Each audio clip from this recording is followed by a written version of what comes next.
하나님께 합당한 영광을 돌리지 아니하고 감사하지도 아니하고 오히려 그 생각이 허망해지면 미련한 마음에 어두워진 그런 자들이 있는데, 그런 자들이 누굴까? 크게는 로마 제국 안에 있었던 그래도 좀 번세 있는 이들이죠. 그들이 사람이 힘이 없으면요, 죄를 질 힘도 없어요. 뭐가 죄를 짓는 것도 힘이 있어야 집니다. 아는 게 없으면 교만하지를 않아요.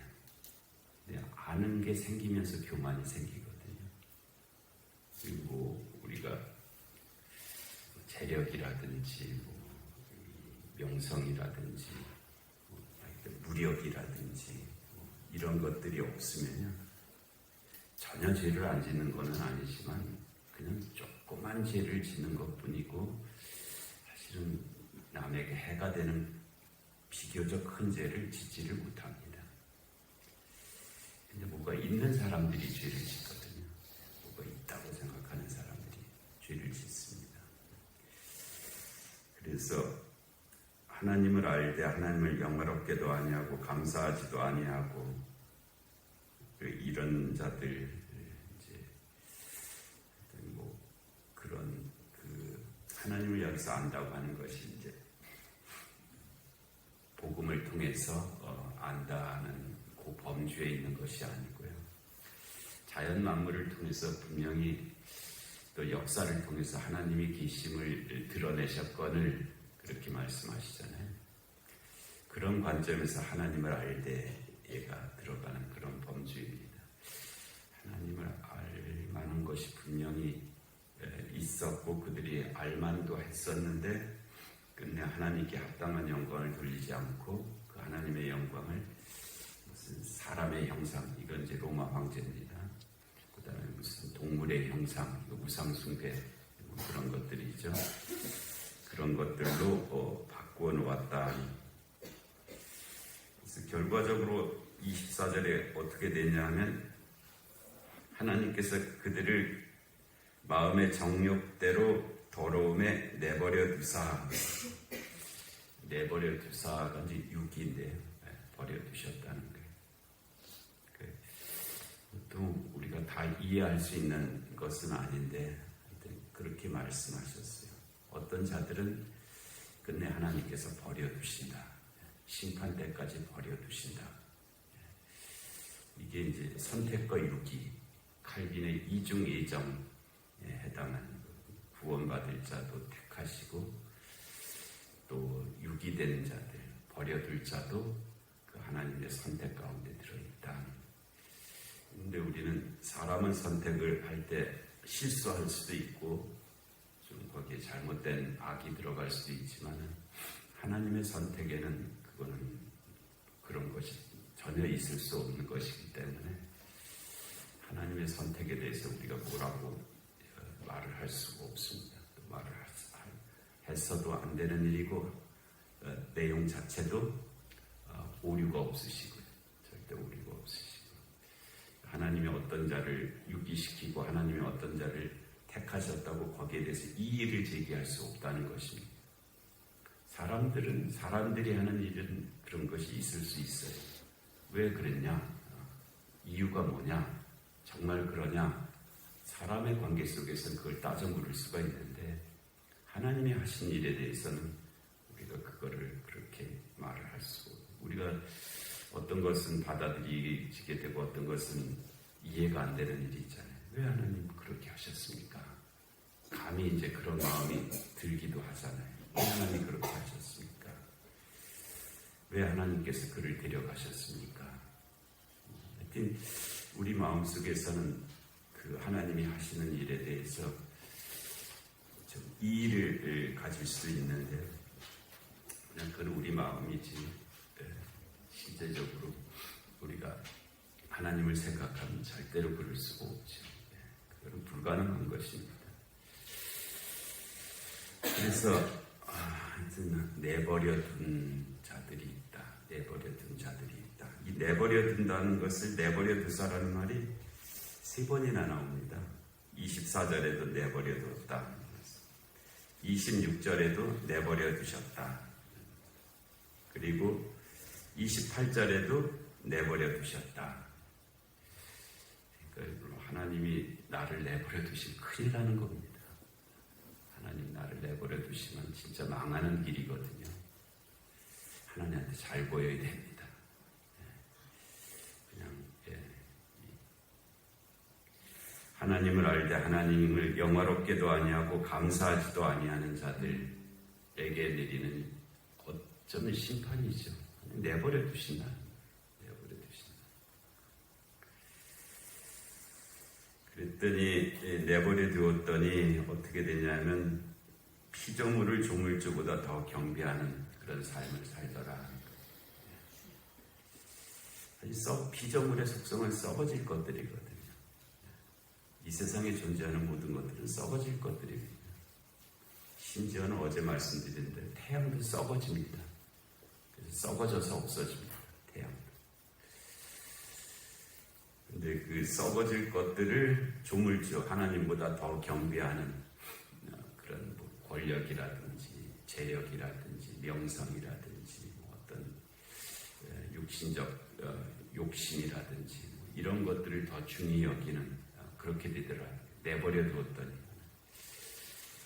그리고 또 26절에도 내버려 두었더니 사람들의 삶이 하나님의 창조 질서대로 되지 않고 뒤틀려 버리더라는 거예요. 뒤틀려 버려요. 하나님의 질서가 있는데 하나님의 창조 섭리가 있는데 뒤틀려 버리더라는 거예요. 내버려 두었더니. 그러니까 하나님께서 우리를 이렇게 좀 꽉 누르고 계시니까 그래도 우리가 이만하게 사는 거거든요. 하나님께서 우리를 이렇게 눌러주시지 않으면요 그냥 오뚜기가 일어나는 것처럼 바닥바닥 일어납니다. 대나무를 이렇게 휘고 있잖아요. 그 휘고 있는 손 놓아버리면 바로 그냥 꼿꼿하게 바짝 서버리거든요. 우리가 그렇습니다. 우리가 하나님 앞에 엎드려야 되는데 하나님이 우리를 눌러주시니까 엎드리는 거예요. 그 눌러주시는 것이 없으면 대나무가 그냥 하늘을 향해서 꼿꼿이 쓰듯이 그렇게 우리가 아주 바짝 고개를 들고 마치 자기가 최고인 것처럼 자기가 우주의 중심인 것처럼 자기가 세상의 중심인 것처럼 그렇게 삽니다. 하나님이 우리를 눌러주시니까 우리가 그래도 고개 숙이고 사는 거예요. 그걸 감사해야 됩니다. 그렇지 않으면 우리가 내버려진 자 같이 그렇게 되어버리거든요. 그래서 우리가 소위 동성애라고 이렇게 표현되는 26절, 27절 말씀도 내용은 이게 너무 과장할 것도 아니고 그렇다고 무시할 것도 아닌데요. 하나님께서 그 누르시는 그 하나님의 질서가 있는데 그 질서에서 내버려진 그런 의미 속에서 하나님의 질서가 뒤틀려 버리는 그런 일이 있다 하는 그런 말씀을 하신 거예요.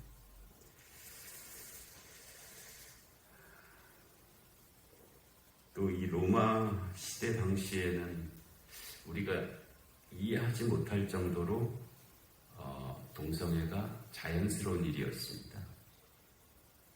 우리로서는 지금 왜 그래? 이렇게 생각이 되는데 그 당시에는 그게 아주 자연스러운 그냥 당연한 일처럼 그렇게 여겨지던 그런 문화가 있었던 그런 때입니다. 바울이 그거 아니다. 하나님의 질서가 그거 아니다. 라고 그렇게 말을 한 거예요. 그것뿐만 아니라 그 28절 이하에 나오는 그 내용들도 같다는 거예요. 그것들도 그 로마 시대가 하도 동성애가 자연스러운 일로 그렇게 여기면서 살았던 그것도 하나님의 질서가 뒤틀린 그런 일인 것처럼 그 뒤에 28절 이하에 나오는 그 일들도 동일하게 하나님의 질서가 뒤틀린 일이라는 하나님 내버려 두었더니 나타나는 그런 현상들이란. 그럼 우리 몸에 하나님께서 면역 체계를 두셨거든요. 면역 체계. 근데 제일 사람의 병 중에 어려운 병이 면역 체계가 깨지는 겁니다. 사람이 약을 먹어서 병이 이제 뭐 세균이라든지 바이러스라든지 뭐 이런 것들이 이제 좀 그것을 치료하는 그런 것이 있지만은 그건 아주 부분적입니다. 아주 부분적이고요. 아주 대다수의 영향력은 면역 체계에서 나오거든요. 면역 체계가 그런 세균이나 뭐 바이러스들이든 이런 것들을 다 막아내고 있는 거예요. 그거는 이 약은 그 중에서 이 감당하는 부분이 제한적이죠. 없는 것은 아니에요. 필요한 일이고. 그런데 약 갖고 되는 일은 아니란 말이에요. 면역 체계가 그 모든 것을 항상 하고 있는데 면역 체계가 깨져버리면 이제 우리 몸 안에 이미 들어와 있는 수많은 바이러스, 뭐 세균, 뭐 이런 것들이 기승을 하거든요. 이렇게 해갖고 그거를 견뎌낼 수가 없습니다. 그러니까 하나님께서 우리를 이렇게 눌러주시는 것이 마치 면역 체계와 같이 우리를 이렇게 보호하시는 거거든요. 근데 그게 깨지는 순간에 어떤 것이 나타나냐면 모든 불의, 추악, 탐욕, 악의, 시기, 살인, 분쟁, 사기, 악독, 수군수군, 비방, 하나님께서 미워하시는 일을 하는 일, 능욕, 다른 사람을 능욕하는 것, 교만, 자랑, 악을 도모함, 부모를 거역함, 우매함, 배약, 무정, 무작위, 뭐 이런 것들이 그냥 튀어나옵니다. 근데 그게 막아지지 않는다. 뭐 암세포 같은 것들은 사람의 피부를 뚫고 나오잖아요.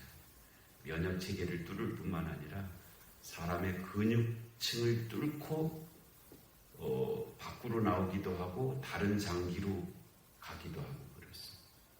그 안에서 그게 벽이 있는데 수많은 벽들이 있는데 그 벽을 뚫고 다른 장기로 뭐 뼈로 뭐 이렇게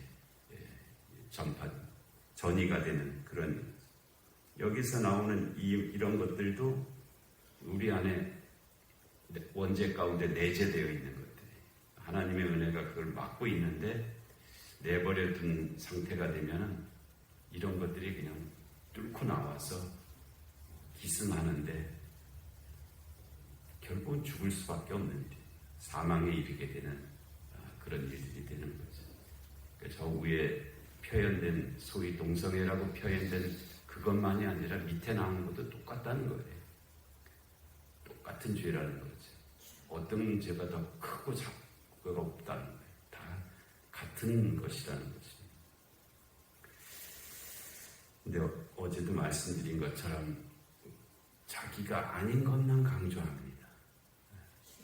자기가 안 한 것만 강조하고 다른 것에 대해서 침묵하는 거예요. 그거는 틀린 거죠. 그렇게 되지를 않습니다.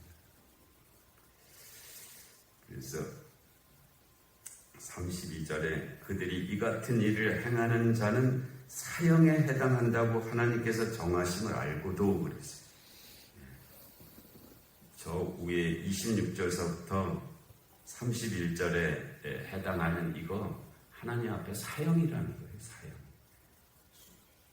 이게 예수님의 표현을 들면은 육신을 죽이는 자들이 그렇게 두려운 자들이 아니라고 말씀하셨어요.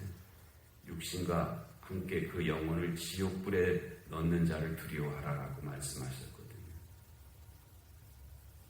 근데 이 하나님 앞에 사형이라고 하는 것은 그거는 육신에 해당하는 것뿐만이 아닙니다.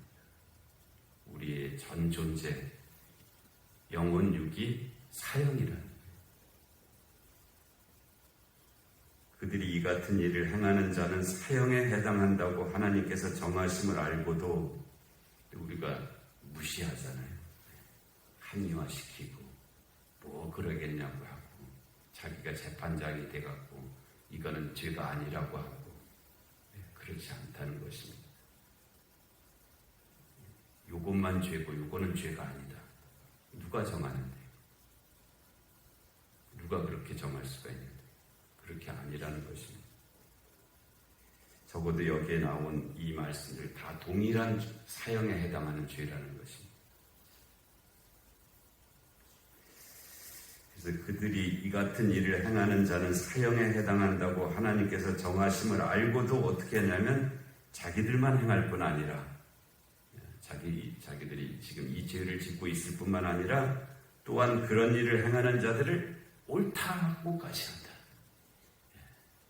자기가 죄를 졌으니까 자기만 죄인이라고 하면 안 되니까 다른 사람에게도 죄 아니야, 뭐 문제도 안 돼 하면서 다른 사람 그런 죄를 짓는 자들을 오히려 옳다라고 그렇게 살아가고 있다.